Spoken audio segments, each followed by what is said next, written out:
আমার এই চ্যানেলের মধ্যে মাত্র 10টা ভিডিও আপলোড করেই 10K প্লাস সাবস্ক্রাইবার গেইন করে ফেলেছি এবং আমার চ্যানেলের প্রথম ভিডিওতেই 2.9 মিলিয়ন ভিউজ চলে এসেছে। কিন্তু কিভাবে, সেই সিক্রেট টিপসটাই বলবো আজকের এই ভিডিওতে, তাই ভিডিওটি স্কিপ না করে শেষ পর্যন্ত দেখতে থাকো, তাহলেই তোমাদের চ্যানেলের প্রথম শর্ট ভিডিও ভাইরাল হয়ে যাবে। ওকে, তো স্টেপ নাম্বার 1-এ তোমাদের ভিডিওতে একটি ভাইরাল হুক ব্যবহার করতে হবে। এখন অনেকেই বলবে, আরে ভাই হুক মানে কি? হুক মানে হলো তোমার ভিডিওর প্রথম কয়েক সেকেন্ডে এমন কিছু ইন্টারেস্টিং পার্ট বলা যেগুলো শুনলেই ভিউয়ার্সরা ভিডিওটি স্কিপ করতে না পারে।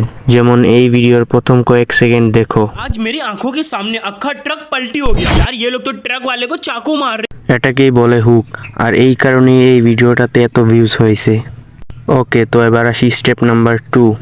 তোমার ভিডিও যতই ভালো হোক না কেন, তোমার ভিডিও যদি সঠিক অডিয়েন্সের কাছে না যায় তাহলে তোমার ভিডিওতে 100-200 ভিউজ এসেই থেমে যাবে। তাই তোমার ভিডিও সঠিক অডিয়েন্সের কাছে নিতে হলে তোমার চ্যানেলের ক্যাটাগরি সিলেক্ট করতে হবে। তো ক্যাটাগরি সিলেক্ট করতে হলে প্রথমে তোমার চ্যানেলকে ক্রোম ব্রাউজারে ওপেন করতে হবে। ক্রোম ব্রাউজারে আসার পর এখানে ক্লিক করো, তারপর ইউটিউব স্টুডিওতে চাপ দিয়ে ধরে রাখো, এই লেখাটিতে ক্লিক করো।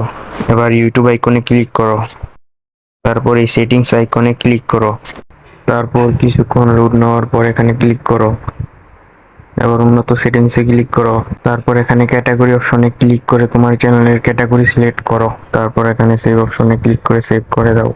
ওকে, তো এবার আসি লাস্ট ট্রিক্সে। তোমরা বেশিরভাগ ইউটিউবাররাই এই ভুলটি করে থাকো, যার কারণে তোমাদের প্রথম ভিডিওটি ভাইরাল হয় না। সেই ভুলটি হলো তোমরা একটি ইউটিউব চ্যানেল ক্রিয়েট করার সাথে সাথেই ভিডিও আপলোড করে দাও, যার কারণে তোমাদের ভিডিওটি ভাইরাল হয় না। তো তোমাদের প্রথম ভিডিও ভাইরাল করতে হলে তোমাদের চ্যানেল ক্রিয়েট করার 5 থেকে 6 দিন পর ভিডিও আপলোড করবে, তাহলেই তোমাদের প্রথম ভিডিও ভাইরাল হওয়ার চান্স 90% বেড়ে যাবে। ওকে, তো আজকের ভিডিওটি এই পর্যন্তই। নেক্সট ভিডিও আপনারা কোন টপিকে চান চাইলে আপনারা বলে যেতে পারেন কমেন্টে।